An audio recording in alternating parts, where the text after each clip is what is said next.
Keep on riding with us as we continue to broadcast the balance and to defend the discourse from the Hip Hop Weekly studios. Welcome back to Civic Cipher. I'm your host, Ramses Ja. He is Ramses Ja. I am Q Ward. You are tuned into Civic Cipher. Yes, you are. And we are in a good space this week. Again, off of the high of being outside in our nation's capital on the other side of the country, Washington, D.C. for the Congressional Black Caucus. We brought back some energy, some opportunities, and some optimism that, hopefully you will hear in our voices today. It's not often that we get charged up, but we're definitely charged up. And we're asking you to stick around because we are going to be talking about how our Asian American brothers and sisters have fared without affirmative action. And I think the results, they're definitely mixed results, but they're definitely interesting, especially considering that group was one of the groups really fighting for affirmative action. So we're going to see how it looks. But before we get there, it's time to discuss BABA, Becoming a Better Ally, BABA. Today's BABA is sponsored by Friends of the Movement. You can sign up for the free voter wallet from FOTMglobal.com to support Black businesses and allied businesses, as well as make an impact with your spending. Again, that's FOTMglobal.com. Today, we want to teach you about Jack and Jill of America. Jack and Jill boasts 271 chapters nationwide, representing more than 50,000 family members. Each chapter plans annual programming activities guided under a general 5-point programmatic thrust: cultural awareness, educational development, health, education and advocacy, civic, legislative advocacy and service, and social/recreational areas.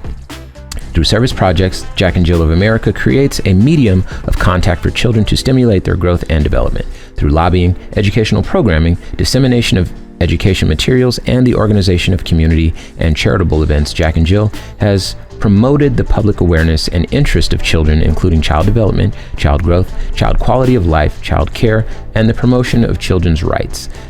We want you to consider giving them some support. You can do so at jackandjillinc.org if you would like to make a donation or learn more about this enterprise. And we also want to shout them out because they are having us as keynote speakers this year for one of their events. And we are definitely looking forward to building a relationship with this remarkable organization that centers and prioritizes Black youth. I have recently become more familiar with the good work that they're doing, and it is my joy to share Jack and Jill with you. Again, you can find out more at jackandjillinc.org. You can make a donation and, of course, learn more about what it is they do and why. All right. How have Asian Americans fared without affirmative action? Okay, before we get into this, first thing I want to say is not all Asian Americans have been fans of affirmative action, okay? Many of them saw this coming. Many of them understood the thrust of affirmative action. And this is not something that I want for those people to feel is pointed in their direction, nor is it pointed in the direction of those Asian American individuals who legitimately felt that affirmative action worked against them. It is okay to be wrong. It is not okay to stay wrong, but it's okay to be wrong. And on this show, Q and I both affirm continually that no one is simply the worst thing that they've done in their life. Right? People should have a road back from their worst moments. I certainly would appreciate that if I was in my worst moment. So we do our best to extend that as often as we can. And it's important to help provide that road back because the alternative is people deciding, well, I can't go back over there. Right. So I may as well double, triple, quadruple down where I am. Right. On their wrongness. On their wrongness, yes. Right. But what we have now, and I want to shout out the Emancipator. It's for those familiar with the Boston Globe. It's a newspaper, obviously in Boston, Massachusetts. They have a division or a separate, paper under their corporate umbrella called the Emancipator, and this is a source for a lot of our content. We use The Root, we use Atlanta Black Star, we use, a lot of the Chicago Defender, of course, and many others around the country. The Arizona Informant comes to mind. But the Emancipator originally brought this to our attention. And the way they did that caused us to really think, okay, so now that affirmative action has been repealed, is this what people wanted, right? Now, we're going to do our best to tell both sides of the story. We're journalists, and we have to do that. But I want you to listen to some key things here, because for folks who really thought affirmative action was keeping Asian Americans from slots in schools that they well deserved, I think that this introduces some new elements for you to consider if that's what you thought was happening. First, I'm going to share from the NBC News, and then we'll get to what the Emancipator has shared with us. All right. This is from NBC News. In the first college admissions process since the Supreme Court struck down affirmative action last year, Asian American enrollment at the most prestigious U.S. schools paints a mixed, uneven picture. Some Ivy League schools, including Columbia and Brown universities, showed an increase in Asian Americans for the class of 2028, which is good. That is good. While others, like Yale and Princeton, those seem a little bit more prestigious even than, Brown and Columbia. Others, like Yale and Princeton, showed a decrease. How about that? Harvard, the most selective of the group, didn't see a change at all, according to enrollment numbers released on Wednesday by the school. So, if we just take Harvard by itself, with no change, did affirmative action ultimately help Asian American students? Well, the answer, if you're looking at indeed the most prestigious institutions, is meh. Okay, but this is only part of what we're talking about here. Experts say that it may take years to see the definitive impact of the decision, which restricted the consideration of race in college admissions, but didn't have the effect many who opposed the policy had expected, they said. Now, I want to read this first part again. Experts say that it may take years to see the definitive impact of the decision. Okay, I think that's true.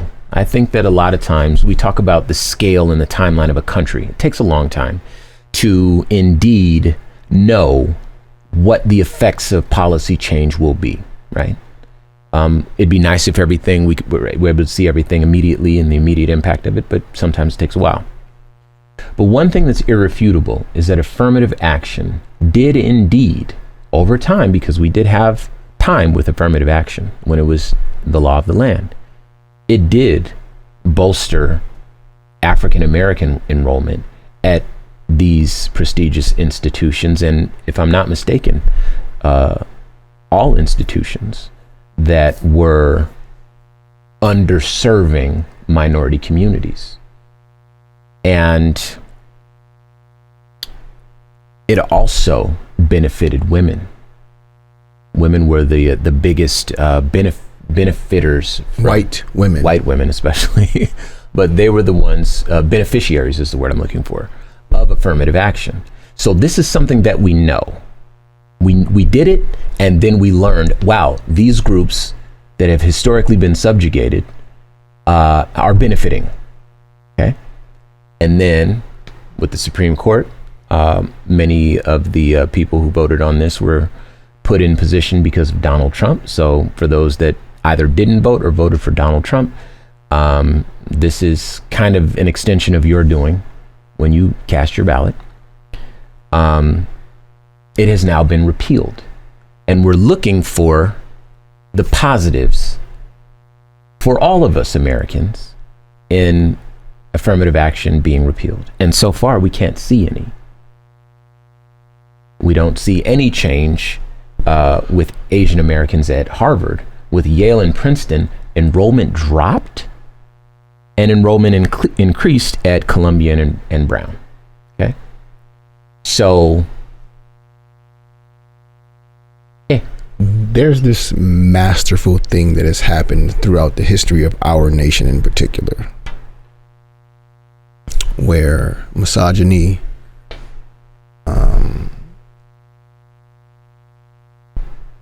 capitalism, racism, and the patriarchy have combined to form oppressive Voltron. And the reason that this has been able to sustain as long as it has and continues to, because you speak about progress in the time that it takes, it's not because that's the requirement. It does not have to take a long time. Yeah, sure. There's just so much resistance to it. We chip away with it or at it a little bit at a time. It doesn't have to take a long time for progress. Decisions could be made right now and implemented right now. Yeah. That would affect everyone, almost everyone in a positive way right now. And when I say almost everyone, I don't mean like 70% of people. I mean like 99% of people. Yeah. However, that 1% are the ones with the power and the influence and the money. And they're also racist. It's important to keep saying that part out loud, because almost everything that's wrong, or in almost every area that we as a collective nation fall short, is tied back to racism. Yeah. The reason we don't have universal health care, the reason why there is a requirement that an entire segment of our population go without everything they need, not just health care, but food, money, resources, etc. It's all based in racism. The environment. Yes. The environment, the denial of climate change. It doesn't exist without also racism. Based in racism. Yeah. Right, so this is not our opinion, by the way. No. This is easily verifiable data to support this argument. Sure. This is not a hypothesis that I'm coming up with in real time. This has been proven by scholars who are not black over and over again. Is even the conversation about critical race theory, which we won't have right now, was snatched from the area of academia where it exists and placed into the textbook of children in their minds. It's never actually happened, but just based on racism and not wanting to make people feel guilty for being racist. This thing where, imagine this cartoon that I'm drawing in a comic book or on your television. Name the resource, make it milk and honey, make it gold, make it money, make it wheat, make it corn, make it whatever you'd like.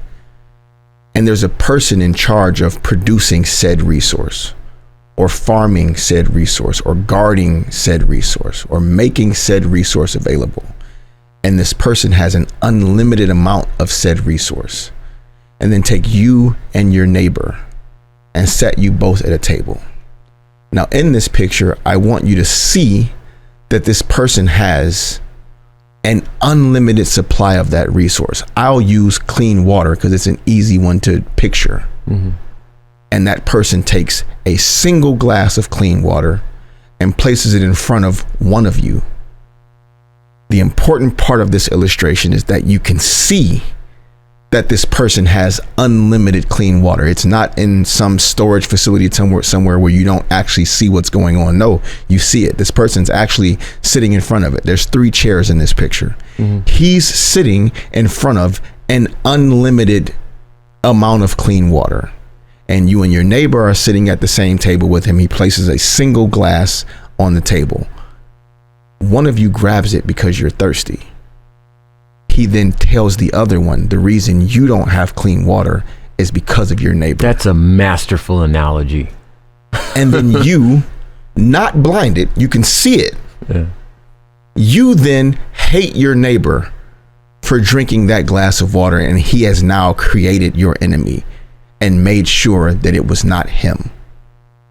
And that is plainly how this system of hate, rhetoric, and othering and racism, and I could go on with all of the words that fit this argument, but this is how they sustain and continue to thrive. Make enemies of each other, and those that exploit us get to continue to do so and laugh at us for fighting each other. So in these cases where those who are oppressed fight each other at the behest of the oppressor doesn't then say good job to the one that helped. right? Asian American people were involved with the legal precedent that got rid of affirmative action. Mm-hmm. The racist white person who headed those efforts did not reach out to remember the Asian American community because they helped him be a white supremacist. Because you're also not white, unfortunately. Yeah.